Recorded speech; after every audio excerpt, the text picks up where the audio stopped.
Good evening, weary traveler, and welcome once more to a tranquil journey through the quiet, vast, and profoundly different corridors of human history, as the day's last golden light softly, slowly, and peacefully fades away. Retreating beyond the distant horizon, and the modern world outside your window begins its gentle, nightly hush, we extend to you a warm invitation. We encourage you to settle deeply, very deeply, into your most comfortable and secure space. Allow your thoughts to gently and serenely unwind, slowly untangling themselves from the day's persistent concerns. Prepare your mind, calmly and patiently, for a truly immersive, yet profoundly tranquil voyage into a time long past, to a world where life was lived in intimate, often uncomfortable, proximity to its own pervasive byproducts, and the concept of cleanliness held a vastly different, almost alien, meaning. Tonight, we will venture far beyond the hurried, often fragmented rhythm of our contemporary existence. We will turn our gaze, with deliberate intention, towards a pivotal, iconic, and often romanticized era in European history, the vast, sprawling expanse of the medieval period. Specifically, our focus will be on the filthy truth about medieval hygiene, providing a deep, meticulous dive into the often unseen, untalked about realities of daily life for countless men and women who formed the backbone of medieval society. This is a narrative that seeks to transcend the grand tales of kings and knights, of castles and crusades, and even the idyllic depictions of simple village life. Instead, we will delve into the harsh, often unyielding, yet deeply repetitive and surprisingly uniform routines, or often the striking lack thereof, that governed the most intimate aspects of personal care, public health, and urban living. This was a world bound by different understandings of disease, by limited resources, and by profound, persistent odors that would challenge the very sensibilities of a modern individual. Imagine for a long, quiet, contemplative moment a life dictated, not by personal hygiene products or sophisticated sanitation systems, but by the raw, unceasing demands of circumstance, by the constant presence of waste, and by the sheer overwhelming proximity to the daily struggles and the unseen microbial life of others. A world where the dawn brought not the promise of a refreshing shower, but the absolute certainty of familiar, unwashed conditions, where every precious hour, every single minute was consumed by tasks performed amidst pervasive grime, within homes and streets saturated with unpleasantly strong, persistent odors, under the ever-present, watchful gaze of a frequently overcast sky or a scorching sun. This was a life of quiet, profound endurance, of deep physical engagement with a constantly unkempt environment, and of an almost hypnotic monotony that, paradoxically, can now serve to lull the modern mind into a state of deep calm. A gentle invitation to surrender to a simpler, more arduous, and certainly more pungent, rhythm of existence. We will explore the subtle, yet pervasive sounds of various insects, the distant rustle of straw, the constant low murmur of communal living, and the rhythmic splash of water, often unsanitary, being discarded into the streets. This is a story not of heroic battles or dramatic political intrigues, but of the silent, persistent grind of daily existence, of the human spirit's quiet resilience in the face of overwhelming natural and man-made impurities, unpredictable outbreaks of disease, and profound sensory challenges. It is a narrative woven from countless threads of physical discomfort, of ceaseless repetitive motions, and of the subtle yet ever-present challenges of basic survival, of maintaining a household, and of navigating social norms in a world where cleanliness was a luxury often misunderstood and rarely achieved. It is designed to be a gentle lullaby, an invitation for your own mind to find its perfect stillness, allowing the rhythmic, unceasing sounds and detailed, often startling, sensations of a bygone era to guide you towards a truly restorative rest.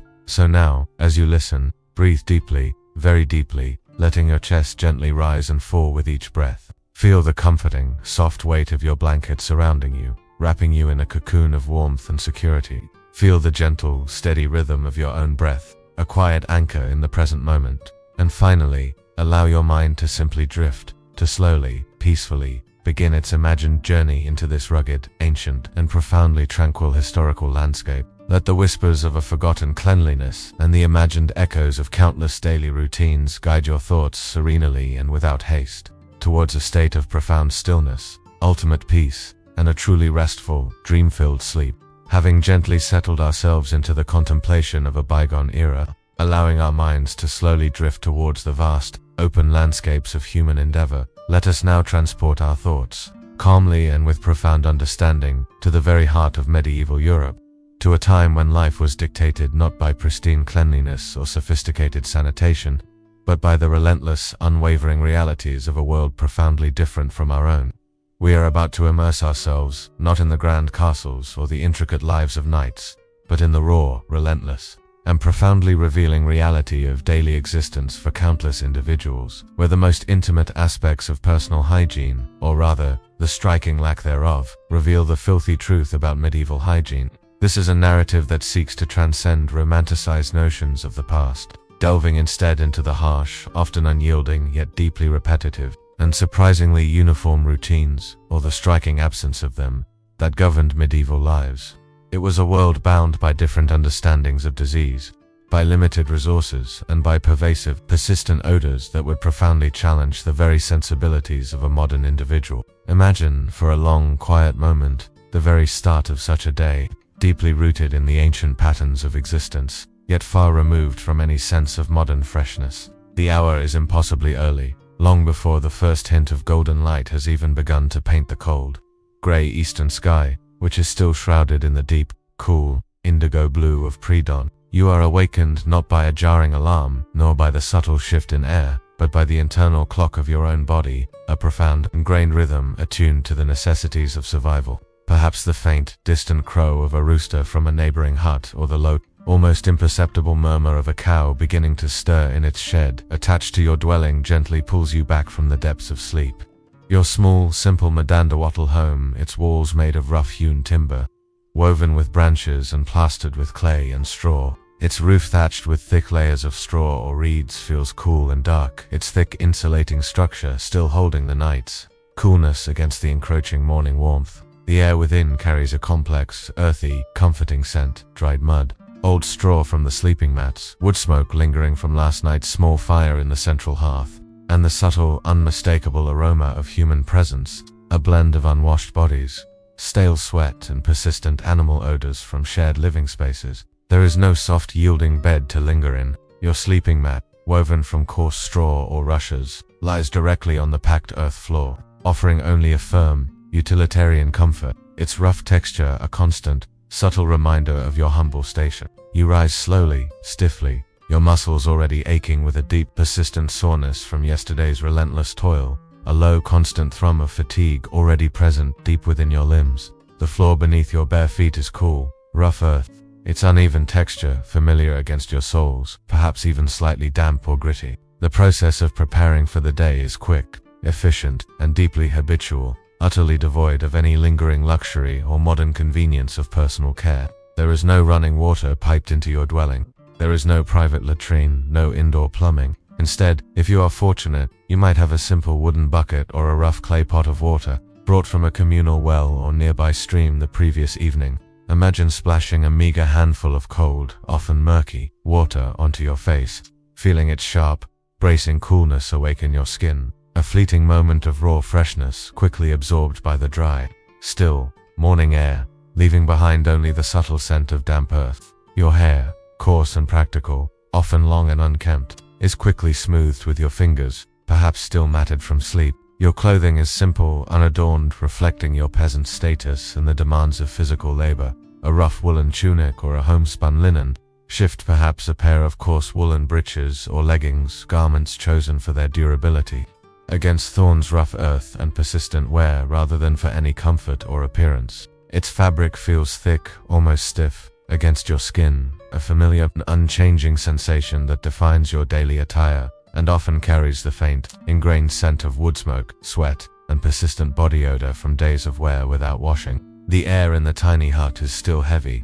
filled with the quiet, anticipatory hum of the impending workday. There is little time for idle conversation. The profound silence of the pre-dawn household is broken only by your own soft breathing and the subtle rustle of worn clothing as you prepare to face the monumental tasks ahead.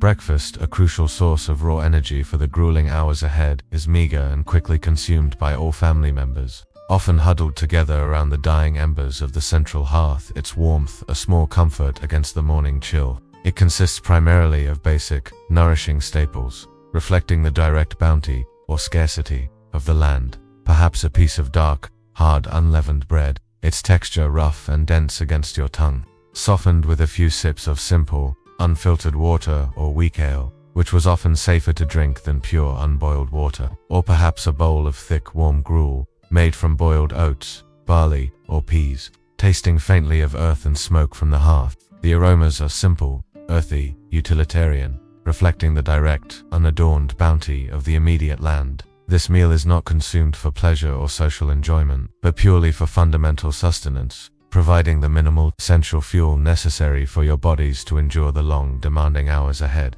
It is consumed swiftly, silently, almost mechanically, a direct reflection of the day's unyielding schedule. There is no lingering, no extended conversation. The focus is entirely on the quick intake of calories before the sun begins its relentless ascent, and the communal fields, or the countless household chores, call out for your labor. The morning relief of bodily functions, a universally necessary act, was handled in ways that would deeply shock modern sensibilities. There was no concept of a flushing toilet or a private outhouse for most peasants. Instead, human waste was often disposed of directly into the nearest ditch, into a designated midden or refuse pile just outside the hut, or simply into the communal street or courtyard. Particularly in more crowded villages or towns, imagine the earthy, pungent, and profoundly unpleasant odor that would hang perpetually in the air around these areas, especially on a warm, still morning. The subtle buzzing of flies, drawn to the waste, would be a constant, irritating sound. The ground itself, around the hut or in the village paths, would be a constant, subtle hazard, often muddy and slippery with a mixture of animal dung, human waste, and household refuse.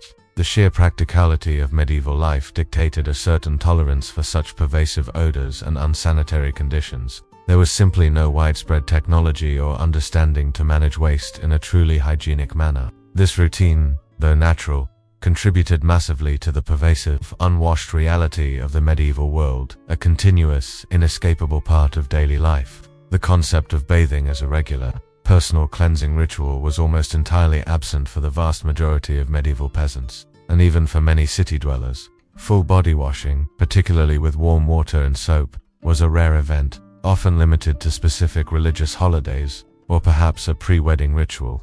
The primary method of cleaning was often just a quick rub-down with a damp cloth, or a brisk scrape with a dull knife, a strigil, echoing Roman practices, to remove dirt and sweat, followed by a perfumed oil for those who could afford it. For the peasant, even this was a luxury.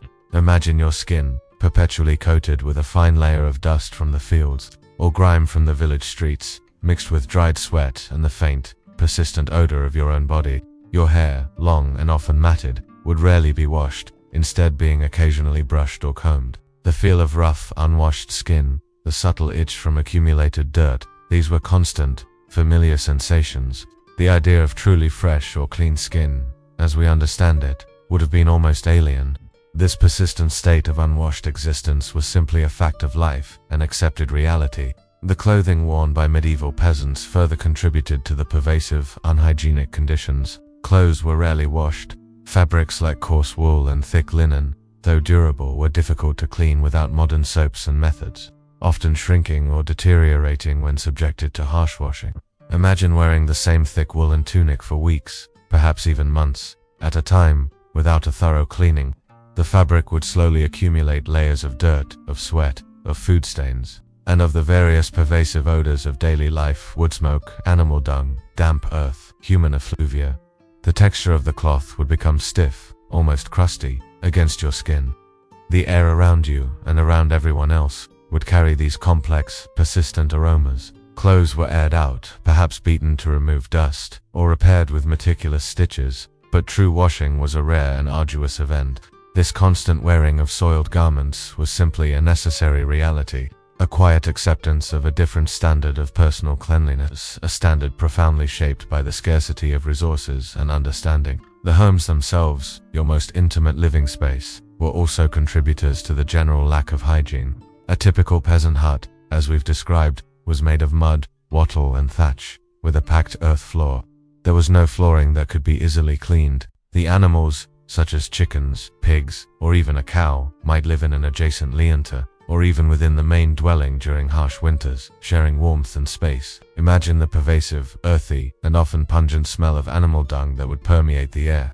mixing with the ever-present wood smoke from the central hearth. The earth floor itself, constantly trodden by muddy feet and occasionally by animal hooves, would be a source of persistent dust and grime. Straw or rushes were often scattered on the floor, providing a thin layer of insulation and absorbing some of the dirt. But these were rarely changed, slowly accumulating refuse, food scraps and insect life contributing to the overall unsanitary conditions. The subtle rustle of unseen insects, perhaps fleas or lice, moving within the straw or on your person would be a constant, irritating sensation, an unavoidable part of medieval existence. The bedding, too, was rudimentary and rarely cleaned.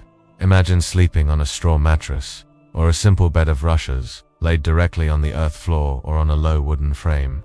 This straw, providing warmth and a degree of softness, would slowly accumulate dust, body oils, and harbor various small insects. It would rarely be changed, perhaps once a year, or even less frequently, during major cleaning rituals. The faint, musty aroma of old straw and unwashed linen would be a constant presence as you lay down to sleep. The feeling of the rough straw beneath your blanket, the subtle itching from unseen parasites, these were common, accepted realities of medieval sleep, a stark contrast to our modern expectations of pristine bedding. This continuous, intimate contact with unhygienic bedding was simply another facet of daily life, endured with a quiet resignation. The air quality, even inside the humble home, would be profoundly different from our own. The central hearth, without a chimney in many early huts, meant that smoke from the cooking fire would fill the interior, slowly filtering out through a smoke hole in the roof or through the cracks in the walls. Imagine the constant subtle irritation in your eyes, the persistent cough from inhaling wood smoke day after day. The air would be thick, heavy, often hazy with smoke and the fine dust from the earth floor. This pervasive, smoky atmosphere, while providing warmth and cooking capabilities, also contributed to numerous respiratory ailments and eye irritations, a constant low-level discomfort that was simply a part of medieval indoor life, a chronic, unseen challenge to lung health. The lack of widespread effective waste disposal systems meant that the surrounding environment, particularly in and around the village or town, was a constant source of pervasive odors and potential disease. Beyond the direct disposal of human and animal waste into ditches or communal piles, household refuse food scraps, broken pottery, discarded animal bones would often be simply tossed out the door into the street or into a communal midden. Imagine the slow, visible accumulation of these materials, forming small, localized mountains of refuse in the village. The air, even on a breezy day, would carry a complex, often foul aroma of decay,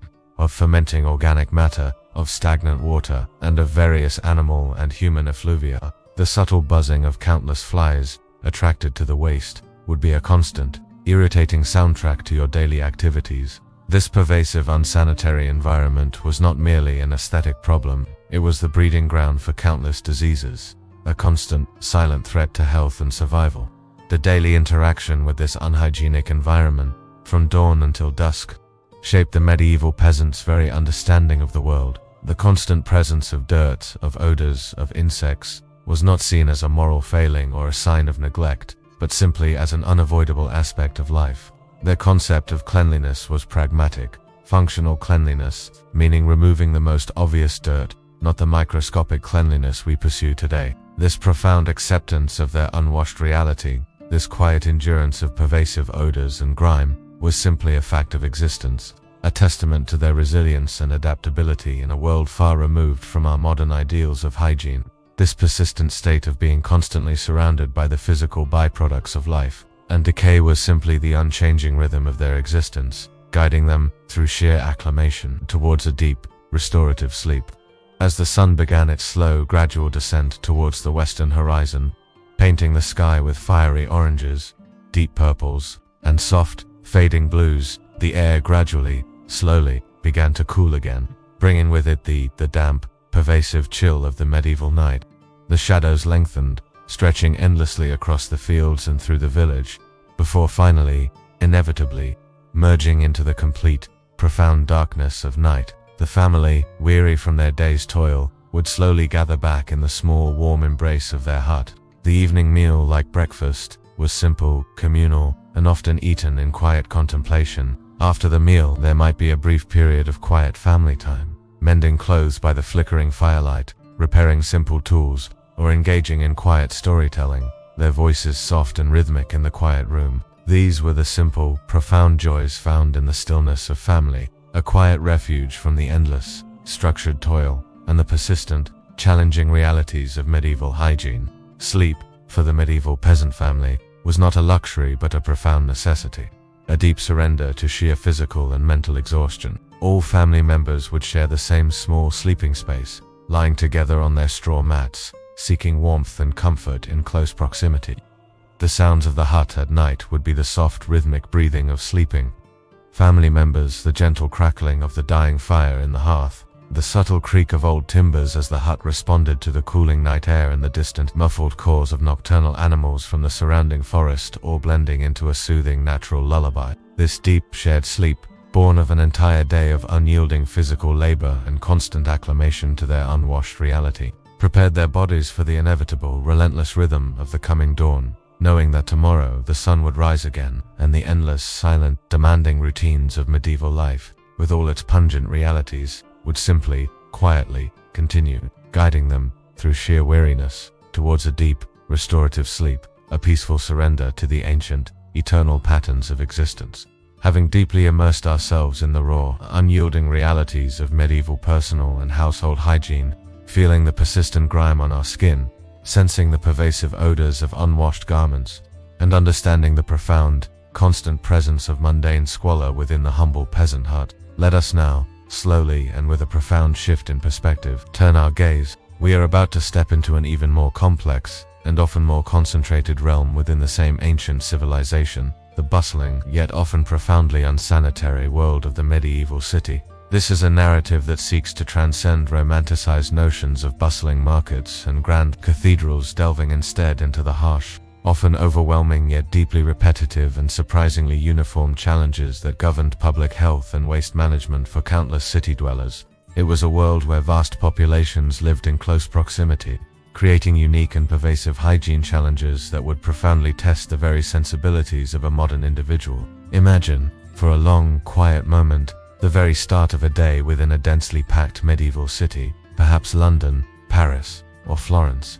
The hour is impossibly early, long before the first hint of golden light has even begun to paint the cold, grey eastern sky, which is still shrouded in the deep, cool, indigo blue of You are awakened not by a jarring alarm, nor by the subtle shift in air, but by the undeniable, pervasive presence of the city itself. Perhaps the faint, distant crow of a rooster from a nearby yard, or the low, almost imperceptible murmur of early risers in the narrow street below, gently pulls you back from the depths of sleep. Your small, simple, yet often multi-storied home, perhaps a timber-framed house with a thatched or tiled roof, feels cool and dark, its thick walls holding the night's coolness against the encroaching morning warmth. The air within carries a complex, earthy, persistent scent. Dried mud from the streets, old straw from bedding, wood smoke lingering from last night's small fire in the hearth, and the subtle, unmistakable aroma of human presence. A blend of unwashed bodies, stale sweat, persistent animal odors, and the ever-present, cloying scent of the city's overflowing waste. There is no soft, yielding bed to linger in.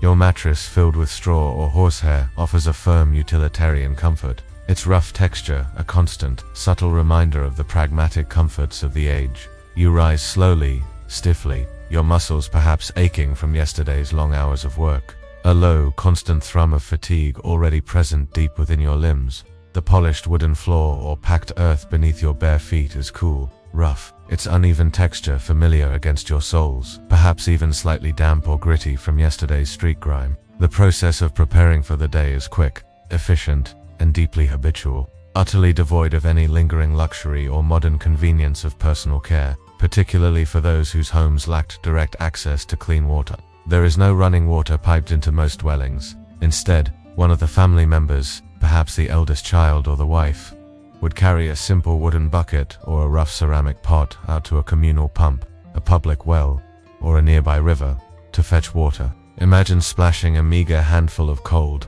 often murky water onto your face, feeling its sharp, bracing coolness awaken your skin, a fleeting moment of raw freshness quickly absorbed by the dry, crisp morning air, leaving behind only the subtle scent of damp earth and stale city air. Your hair, often long and unkempt, is quickly smoothed with your fingers. Your clothing is simple, unadorned, reflecting your status as a hard-working city dweller. sturdy woolen breeches or a long homespun linen skirt, a thick cotton or linen shirt, perhaps a practical woolen waistcoat. These garments are chosen primarily for their durability against daily wear, their warmth in the often damp climate, and their ease of cleaning, which was a rare event, rather than for any ostentatious comfort or appearance. Its fabric feels thick, almost stiff, against your skin, a familiar, unchanging sensation that defines your daily attire, and often carries the faint, ingrained scent of wood smoke, sweat, and persistent body odor from days of wear without proper washing. The air in the tiny room is still heavy, filled with the quiet, anticipatory hum of the impending workday. There is little time for idle conversation. The profound silence of the pre-dawn household is broken only by your own soft breathing and the subtle rustle of worn clothing as you prepare to face the monumental tasks ahead.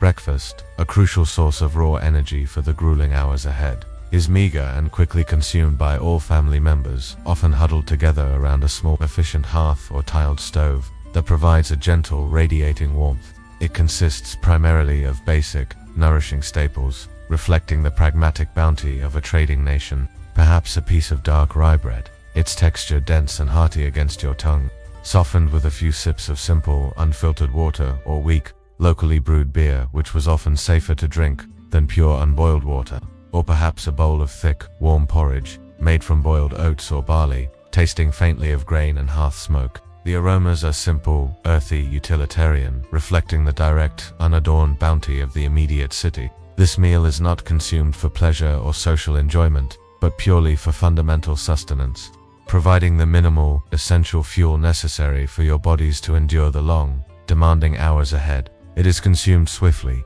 silently, almost mechanically, a direct reflection of the day's unyielding schedule. There is no lingering, no extended conversation. The focus is entirely on the quick intake of calories before the church bells ring in the full morning and the bustling streets or countless household chores call out for your labor.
The crowded living conditions within the city walls, exacerbated by rapid population growth, meant that diseases could spread with terrifying speed and quiet efficiency. Unlike the dispersed nature of peasant huts, city dwellers lived in close proximity, often in multi-storied, timber-framed houses that huddled together along narrow streets, their upper floors sometimes jutting out, so far they almost touched the houses on the opposite side. Imagine the sheer density of human bodies, packed into small rooms, sharing meager resources, with poor ventilation. When a disease like the plague, smallpox, or typhus took hold, it would sweep through the congested population with devastating speed. The sounds of coughing, of feverish groans, of quiet weeping, would quickly become common, spreading from house to house, street to street. The air itself, thick with the exhalations of countless sick bodies, became a vector for disease, an invisible threat lurking in every shadow. The lack of understanding about contagion meant that people often blamed bad air or divine wrath, rather than the true microbial culprits preventing effective containment. The medieval public baths or stews, while present in some cities, were often less about personal hygiene as we understand it, and more about communal leisure and social interaction, and ironically, could become centers for the spread of disease. Imagine a large smoky room, filled with the sounds of splashing water, low conversation, and perhaps distant music. The water, often shared by many, might not be frequently changed, slowly accumulating dirt and grime. While a warm bath might offer temporary comfort, the very communal nature of these spaces, combined with limited understanding of microscopic cleanliness, made them potential breeding grounds for various ailments. For the common city dweller, a thorough personal bath was still a rarity, reserved for special occasions or severe illness, emphasizing the profound difference in medieval and modern concepts of cleanliness. Despite the pervasive squalor, life in medieval cities continued, sustained by the sheer resilience of its inhabitants and rudimentary, often ineffective, waste management attempts. Some cities had public officials responsible for keeping the streets clean, known as rakers or scavengers. Imagine these individuals, often working with crude tools like long rakes and shovels, slowly, laboriously, trying to clear the accumulated refuse from the streets. The rhythmic scrape of their tools, the soft thud of garbage being piled into carts, their grunts of effort, these were the sounds of a tireless, often futile, battle against the overwhelming tide of urban waste. But their efforts were often too little, too late. A continuous losing fight against the sheer volume of human and animal byproducts in a dense urban environment. The smells would of course be immense around them. The impact of these unsanitary conditions on public health was catastrophic, yet quietly endured. Lifespans were short, infant mortality was tragically high, and epidemics were a constant, terrifying reality. The average city dweller developed a certain stoicism, a profound acceptance of these harsh conditions as simply a part of life. Their concept of cleanliness was pragmatic. Functional cleanliness, meaning removing the most obvious dirt and mitigating the most overwhelming smells, not the microscopic hygiene we pursue today. This profound acclimation to their unwashed reality, this quiet endurance of pervasive odors and grime, was simply a fact of existence, a testament to their resilience and adaptability in a world far removed from our modern ideals of hygiene. This persistent state of being constantly surrounded by the physical byproducts of life and decay was simply the unchanging rhythm of their existence, guiding them, through sheer weariness and acclimation, towards a deep, restorative sleep. As the sun began its slow, gradual descent towards the western horizon, painting the sky with fiery oranges, deep purples, and soft, fading blues, the air gradually, slowly, began to cool again, bringing with it the damp, pervasive chill of the medieval night. The shadows lengthened, stretching endlessly across the narrow winding streets, before finally, inevitably, merging into the complete, profound darkness of night. The city, weary from its day's toil and its persistent odors, would slowly settle into its nocturnal rhythm.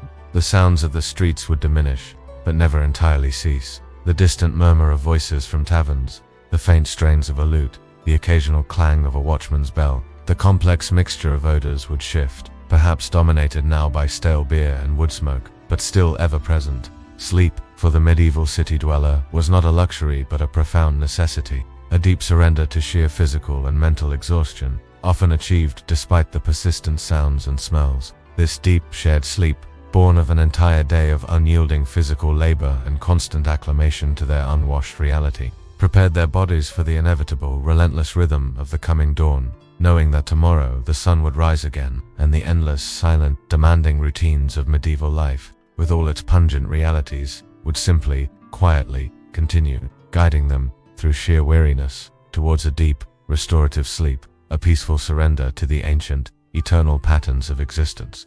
Having deeply immersed ourselves in the raw, unyielding realities of medieval personal and urban hygiene, feeling the persistent grime on our skin, sensing the pervasive odors of unwashed garments and unsanitary streets, and understanding the profound, constant presence of mundane squalor within the humble peasant hut and the bustling city alike, let us now, slowly and with a profound shift in perspective, turn our gaze.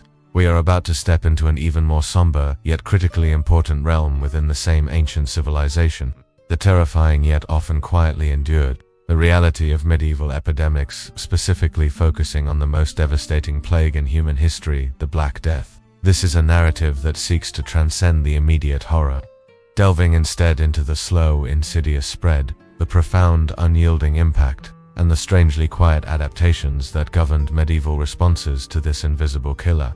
It was a world where vast populations lived in close proximity, creating unique and pervasive challenges that would profoundly test the very limits of human resilience, all under the shadow of a silent, relentless reaper. Imagine, for a long, quiet moment, a bustling medieval port city, perhaps Messina in Sicily.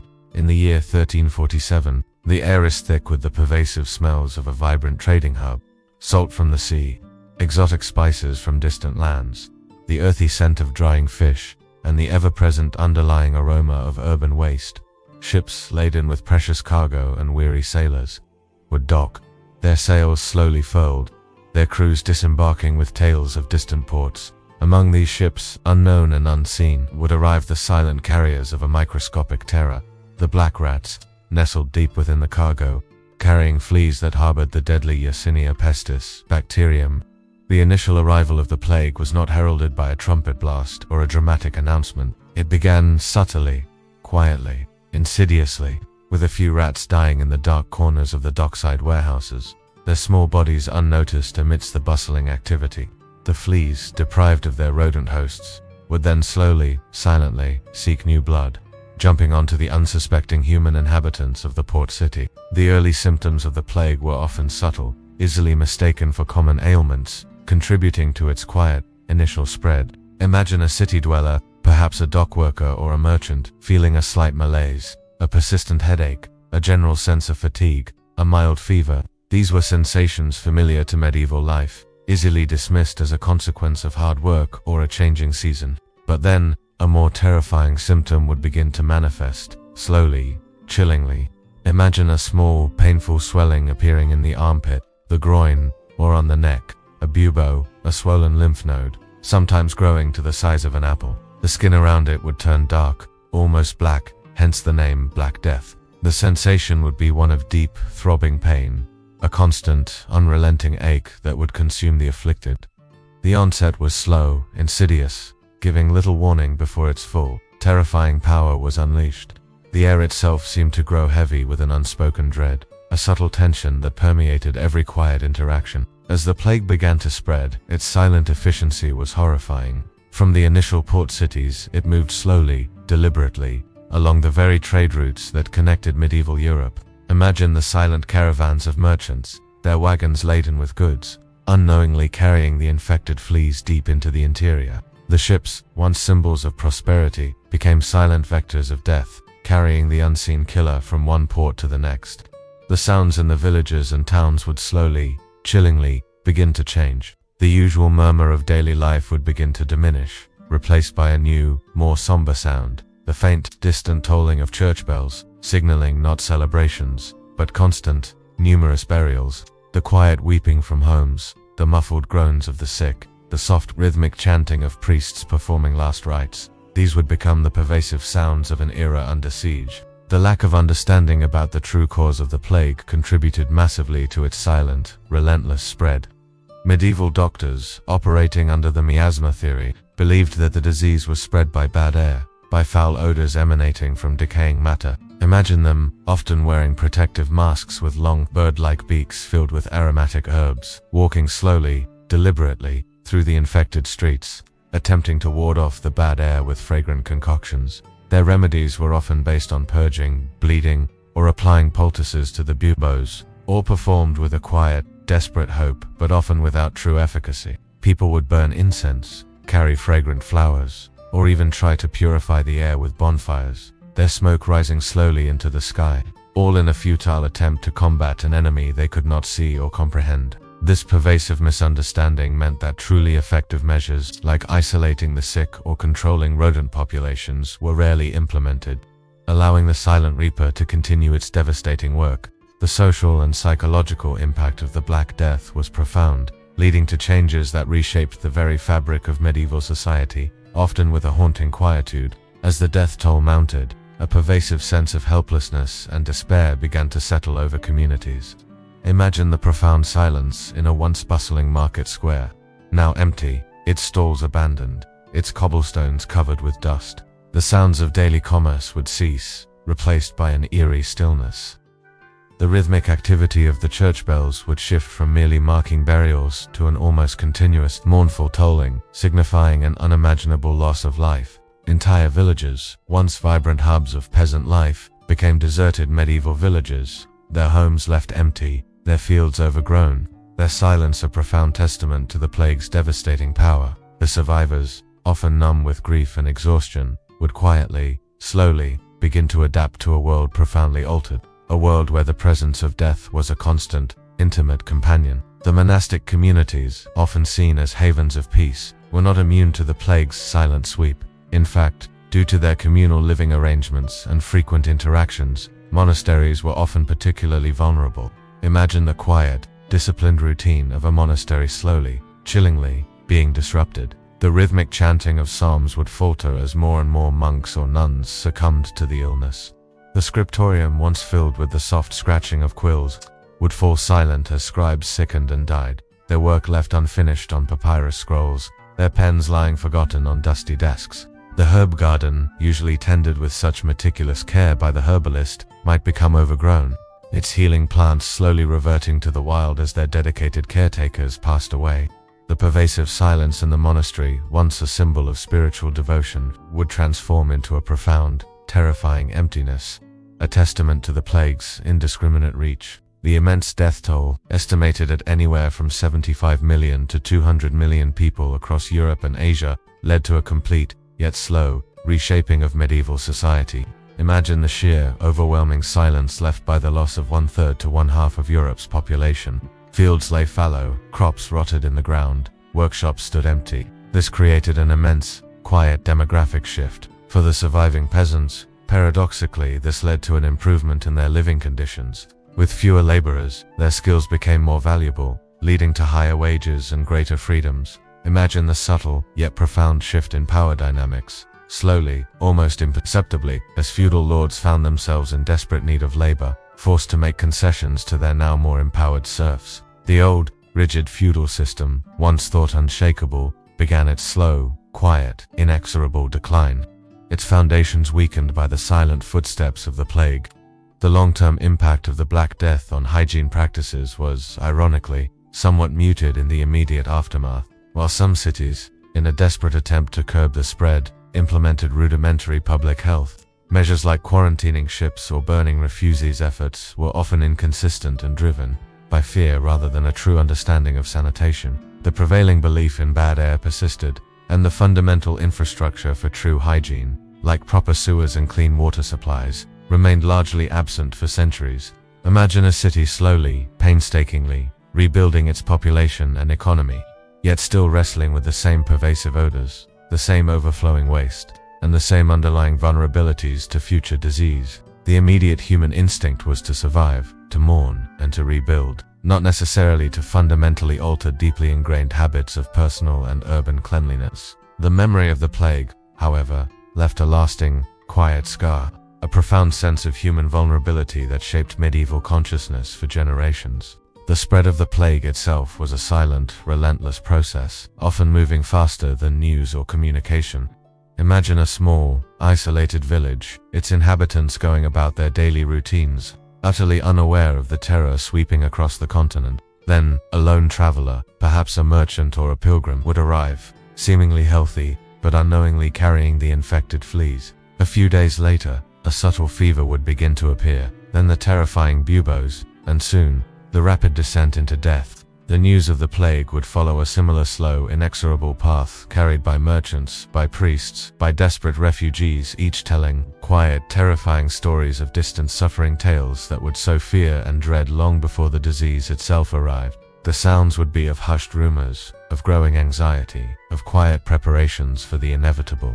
The silence before the storm, the eerie quiet of a community bracing itself for an unseen enemy, would be almost as terrifying as the plague's actual presence. The end of the initial wave of the Black Death did not bring a triumphant end to disease, but rather a slow, quiet, uneasy peace. The plague became endemic, recurring in smaller, localized outbreaks for centuries to come, a constant, underlying threat to medieval life. Imagine communities slowly, cautiously, recovering, rebuilding, yet always living with the knowledge that the silent reaper could return at any moment. This left a permanent mark on the medieval psyche, a profound awareness of the fragility of life, a deepened spiritual introspection, and a quiet resignation to forces beyond human control. The constant presence of death, though terrifying, also fostered a unique perspective on life itself, a focus on the present, a deep appreciation for the simple act of survival, and a quiet, enduring faith in the face of overwhelming odds. And as you contemplate the quiet terror and profound lasting impact of this devastating, yet silently endured chapter of medieval history, may your own mind find a similar stillness, a deep sense of calm, preparing you gently for a truly restful and dream-filled sleep.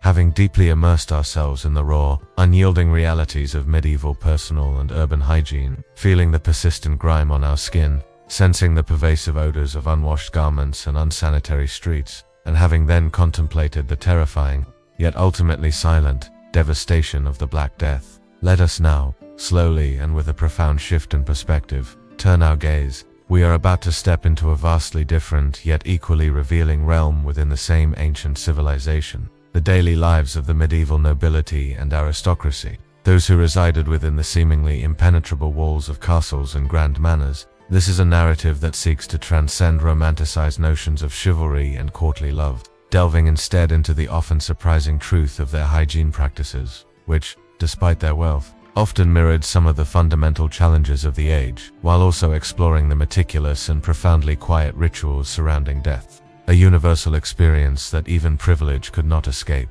Imagine, for a long quiet moment, the gentle awakening within a sprawling medieval castle, perhaps a baron's keep, its stone walls towering majestically over the surrounding countryside. This awakening is not a sudden, jarring one, but a slow, luxurious process, a gradual return to consciousness from the depths of a deep, undisturbed sleep, perhaps in a spacious bedchamber or solar adorned with rich tapestries depicting hunting scenes or noble figures. The first hints of dawn would not be heralded by a factory bell or street cries, but by the soft, diffused light filtering delicately through narrow leaded glass windows set deep within thick stone walls, their heavy, fabric drapes, perhaps embroidered with heraldic symbols, slowly being drawn back by a silent attendant. The air in the spacious bedchamber would be cool, clean, carrying the faint, subtle scent of polished wood, of ancient stone, and perhaps the lingering perfume of dried herbs or potpourri from a nearby sachet used to mask less pleasant odors. The silence of the room would be profound, broken only by your own soft, even breathing, and the subtle creak of ancient timbers as the mighty castle itself, slowly, gently, settled around you. The process of preparing for the day for a medieval noble was an elaborate, unhurried ritual, meticulously orchestrated by a retinue of silent, efficient servants and pages, each trained for their specific, quiet task. Imagine a personal valet or lady's maid, moving with graceful, almost invisible steps, softly drawing back the heavy bed curtains, allowing the full, gentle light of morning to gradually fill the room. Another might quietly bring a basin of warm, scented water for washing, its steam rising gently in the cool air, carrying a subtle aroma of rosewater or lavender. Yet, it is crucial to understand that washing in the noble context was often less about full immersion and more about superficial cleansing. A full bath, even for the wealthy, was a rare event, considered by some to be unhealthy, or simply a logistical challenge due to the immense effort required to heat vast quantities of water. Instead, nobles would primarily wash their hands and face, perhaps a quick wipe down of other exposed areas. The concept of daily full-body bathing, as we know it, was simply not a widespread practice. The texture of fine linen cloths, the subtle feel of scented oils applied to the skin, these were the sensations of noble hygiene, a form of cleanliness that focused on appearance and fragrance. Dressing for a medieval noble was a meticulous affair. For a lady baroness, the dressing ritual could be a prolonged, intricate affair. Imagine the soft rustle of multiple layers of fine linen undergarments, followed by richly embroidered gowns of silk or heavy velvet.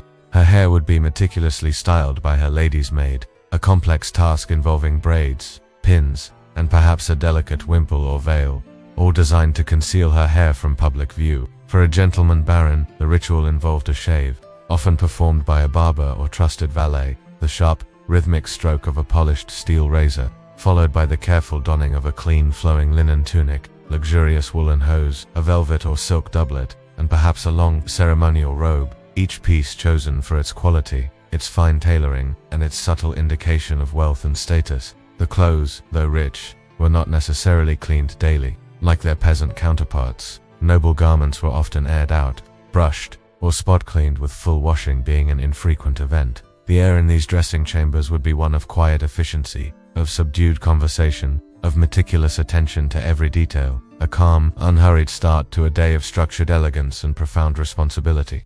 Breakfast, a light and refined meal, would be a serene affair, often taken in a private chamber or a small, intimate dining hall, overlooking a tranquil inner courtyard or a distant, misty landscape.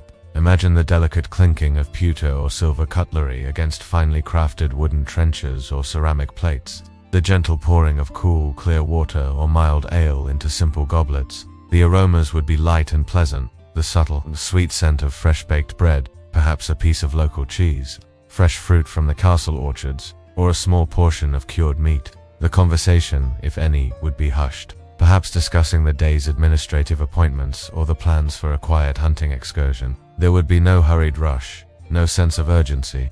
The meal was a time for calm, personal reflection, for savoring the quiet comforts of a perfectly ordered, secure home before the more formal engagements of the day truly began.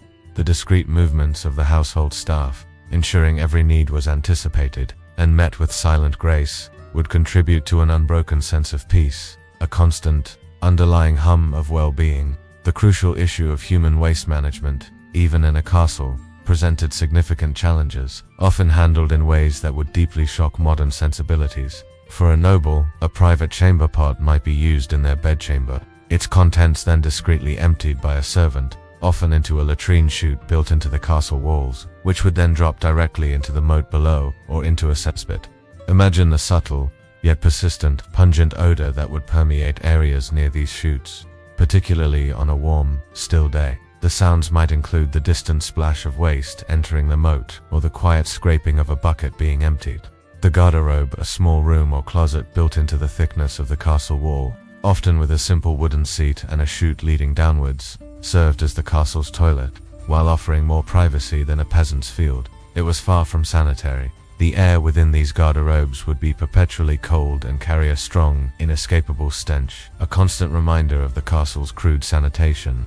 This routine, though managed by servants, contributed massively to the underlying, pervasive odors that would have been a constant, if acclimated to, reality of castle life. The larger challenge was the general cleanliness of the castle itself. While common areas might be swept regularly, and floors covered with fresh rushes to absorb dirt and dampness, these rushes were not changed frequently, slowly accumulating refuse, food scraps, and the remnants of animal activity. Imagine the vast, stone floors of the great hall, covered with layers of straw, and rushes the air thick with the faint scent of old organic matter, mixed with wood smoke, animal odors, and human presence. The constant traffic of people and animals, dogs, sometimes even hawks or small livestock, through these spaces meant that true cleanliness was an ongoing losing battle. The rhythmic swish of a broom made of bundled twigs, the soft rustle of rushes being shifted, these were the sounds of constant, yet often futile efforts to maintain a semblance of order amidst the inherent realities of medieval waste. Water supply in a castle was usually from a well within its walls or a nearby spring, which, while more secure than a village well, could still be susceptible to contamination. The heating of water for anything beyond personal washing of hands and face was an immense logistical undertaking, requiring vast quantities of wood and labor to stoke large fires under cauldrons. This meant that communal bathing, when it occurred, was a rare and often boisterous event, more about social gathering than individual cleanliness. Even the kitchens, while bustling with activity, often suffered from a lack of proper drainage and waste disposal, contributing to pervasive odors of decaying food scraps and grease. The smells of rich cooking would mingle with less pleasant aromas, creating a complex olfactory tapestry. Beyond the challenges of hygiene, the universal experience of death brought its own set of meticulous and profoundly quiet rituals, even for the nobility, and often far more elaborate than those of the common peasant. Imagine a noble, perhaps a baron or baroness, slowly succumbing to an illness within the quiet confines of their bedchamber. The sounds would be hushed, the soft murmur of prayers from a priest, the quiet weeping of family members, the gentle rustle of a doctor's hurried movements, their voice low and serious, As death drew near, the bedchamber would fill with a solemn stillness, broken only by the slowing, increasingly shallow breaths of the dying individual, until finally, a profound silence descended upon the room.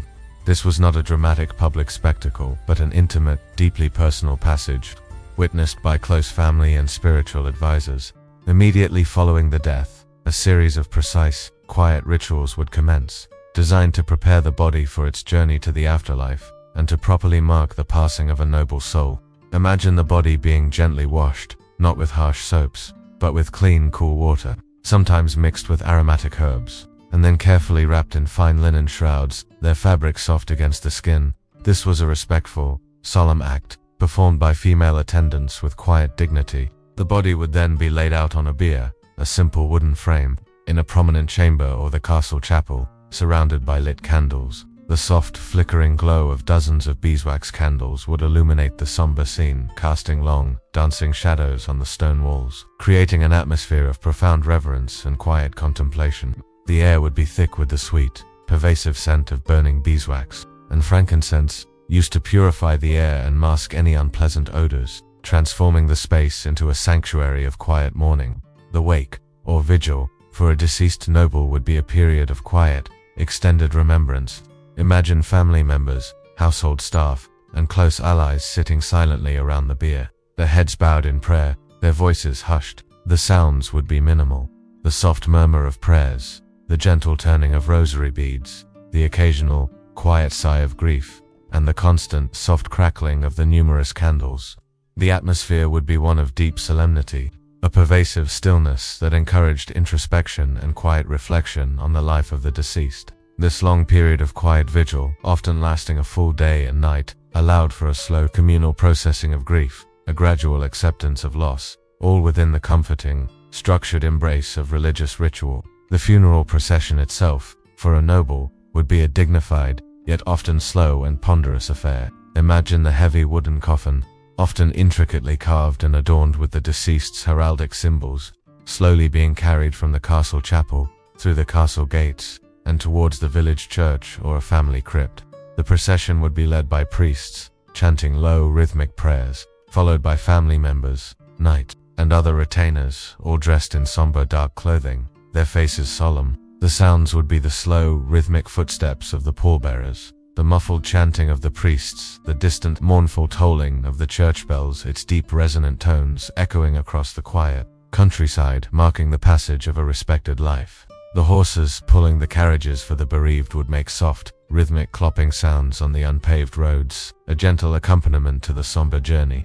This slow, deliberate movement, accompanied by the pervasive silence of mourning, was a public display of respect and remembrance, a final, quiet passage. The burial of a noble would often take place within the sacred grounds of a church or a monastery, sometimes even within the church itself, under the very floor, a privilege denied to common peasants. Imagine the grave being slowly, carefully dug by silent gravediggers, their shovels scraping softly against the earth. The coffin would be gently lowered into the ground, a quiet, final act of surrender. The sounds would be the soft thud of earth being scattered onto the coffin, the quiet murmurs of final prayers, and the profound silence that follows the completion of the ritual. For nobles, elaborate effigies or richly carved tombs would often mark their resting place, serving as quiet, enduring monuments to their status and their lives.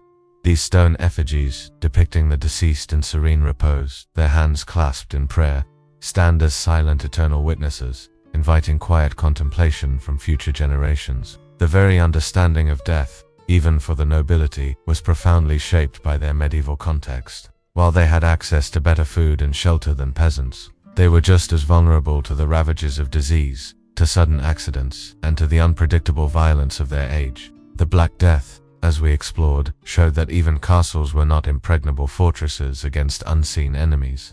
This pervasive fragility of life, this constant proximity to death, fostered a deep underlying sense of humility and a profound reliance on faith. The elaborate rituals surrounding death, the quiet prayers, the solemn vigils, the dignified burials were not just expressions of grief, but also a structured way to confront mortality, to find solace in ritual, and to guide the soul towards a peaceful transition into the afterlife. These ceremonies, though grand in scale, were conducted with an underlying quietude, a reverence for the sacred transition, a final, serene act of letting go. The pervasive underlying presence of death, woven into the fabric of medieval life for all social strata, even the privileged, fostered a unique perspective on existence itself. It created a profound appreciation for the present moment, a deep sense of humility in the face of forces beyond human control, and a quiet, enduring faith that transcended worldly comforts. The constant rhythms of castle life, the structured routines, the quiet management, the serene leisure, and the solemn rituals of remembrance, all contributed to a profound sense of continuity and order, a quiet acceptance of life's unpredictable currents even for those at its very peak. This deep, unchanging rhythm, this quiet harmony amidst life's challenges, will now gently guide your own mind towards a profound and dream-filled sleep, a peaceful surrender to the ancient, eternal patterns of existence.